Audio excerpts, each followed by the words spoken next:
Hello and welcome to Star Citizen Sunday. This is a weekly show which covers all the news from Star Citizen over the past week. I am your host Mac, so let's get on with it. This week we get the latest on the 3.0 status, a look at the usables within Star Citizen, plus the Origin X1 goes on concept sale. So I just want to give a huge thank you to James Solis, who became my latest patron this week. Thank you so much for the support, sir. Patreon is the most direct way to help me make videos like these, covering the costs of the editing software I use, but also providing giveaways to help grow my channel. If you're interested in supporting my channel further, please follow the link below to my Patreon page. So as usual, starting off this week's Around the Verse with the burn down. Last week they had 7 bugs, 3 of them were blockers, 2 critical, 1 medium, 1 high and 1 moderate. This week there is only 1 critical bug holding the build up. They actually held their first go-no-go meeting this week, but Chris Roberts had the final decision on it, and he says there was multiple crashes. He doesn't think it's worth pushing the build out just yet. These go-no-go meetings will happen almost daily until it's ready to go live. So we could see it released next week, but even 1 bug could cause issues and hold up the build even further, or, reveal more bugs. Personally, I think it will likely be next week that we get it. They are doing such a good job getting these bugs squashed. They actually got down to 0 bugs last week, was ready to release it, and then some more cropped up, unfortunately. But as I say, they're doing an incredible job. 3.0 is closer than it's ever been, and I'm optimistic it'll be here next week. Anyway, the main feature of ATV was the useable. So a usable is any item that players or AI can interact with within the game, be it picking up a cup, using a laptop to hack a system, or even just sitting at a table in a mess hall. Now they're creating a system to make the experience feel natural but also cover a vast amount of items in the game. Originally it started out with just seats, so your pilot seat or your co-pilot seat. Then they moved to the mess hall seats and say seats in a bar. And then from there, usables evolved into items like laptops in Star Marine, which are used for hacking the points. Using the mess hall as an example, they need a place to hold a lot of players and AI. This is what the table is for, so you can come and sit down approaching from any angle. It's not just you get to a certain point in near the mess hall table and then you press F and you sit down. You can approach from any angle, but you can also leave leading to different directions as well, which it looks much better than just going on and off straight from the back. While sat down, you will see AI interacting with items on the table like cups, dinner plates, cutlery, playing idle animations as well. They don't want each AI to play the same animation all at the same time, so they need some variation there. And we did see here, I think 3 AI just doing the same thing, someone else sitting with their hands on the table. Obviously over time expect to see more animations, so you won't see 3 people performing the same animation at the same time. It will vary up a little bit. But it sounds like CitizenCon this year may be showing off some form of repairing or interacting with components inside the address. Now my thinking for this is if you pause it or go to ATV at around the 19-minute mark, the chap speaking says that for last year's CitizenCon, they needed all the repair and maintenance interactions on board the address.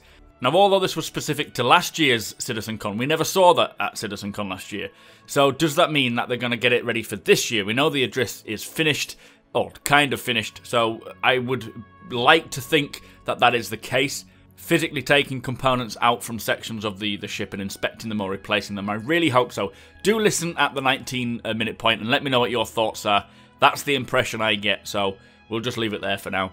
But they're building thousands of usables. They need them in landing zones, ships, pretty much everywhere, so that obviously they need to be able to make them fast and ensure that they look good too. The good thing is that even if an AI is performing an animation on a usable, he or she will still look at you as you would expect, and then just carry on using the item, just like you would in real life. You'd sort of peer up and have a look. Now, interacting with usables as players won't require you to perfectly align to enable the animation. It won't suddenly drag you into a position to play out the animation. It will be smooth, more realistic, and it'll feel good. Animations won't be all snappy, snap to sort of animations. They'll be smooth. They'll transition properly. They're actually doing a pick-up shoot for animations on usables, like opening the doors, using the toilets even, and capturing transitions, which are transitions between one animation to the next. So it's not going to be a case of you do one thing, you snap into that animation, and then if you wanted to do something else, you have to wait for that to finish and snap into the next one. It will be dynamic, and I'm pretty sure it'll look good. We haven't seen too many examples, but they are working hard on this, and I'm looking forward to seeing that. Anyway, that was ATV. and the Useables. Let me know your thoughts, guys. So also this week we had the latest concept ship that went on sale. It was brought to us by Origin Jumpworks, which is the Origin X1. Now this is a sleek, high-performance, open canopy ship designed for speed. It is available in 3 variants. We have the Baseline Edition, which is your basic base model, the Velocity Edition, which is your open canopy racer, and the Force Edition, which is used for ground-based exploration. Now the prices vary in that order of from $35 to $45. All 3 you can buy in one pack for $105. You have the Racing Team pack, which includes the X1, Velocity, the Dragonfly, and the Nox. That is $95. And then you have the Origin pack, which includes all Origin ships at $1,200. Now remember to add tax on if you live in the EU. Now I will cover this ship in more detail in a separate video once we get the Q&A. As of yet, we don't know any of its stats, but expect it to be sort of size 1 weapon and components and so forth. It does have a weapon on the Baseline and the Force Edition, but the Velocity Edition does not, as this is your racer. The brochure is available. I think, personally, it looks nice. It looks very sleek, what you would pretty much expect from Origin. I am looking forward to more information, so do hang on tight for that one. But also follow the link below if you plan on picking one up. That's where you can find the current details of what it is and what it looks like. I am actually giving one away at this moment, so the top link in the description is where you can learn more about that giveaway. But anyway, there's not much more to say about it, so let's move on.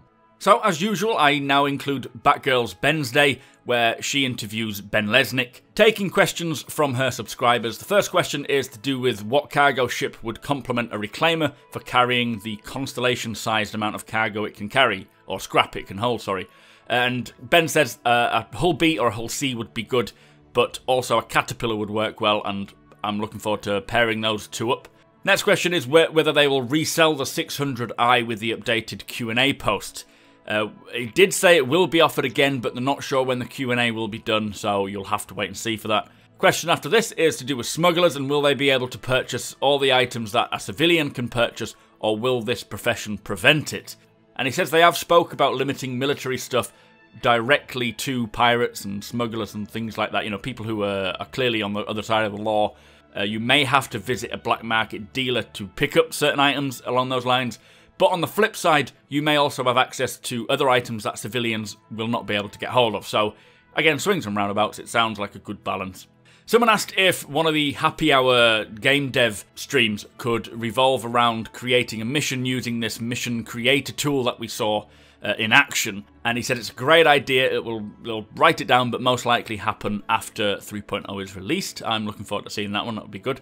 And when will we get access to the whitelist guide to better compare weapons and components? Now, the whitelist guide is sort of an in-law guide where you can compare the stats and it'll give you like a so much out of 5-star rating.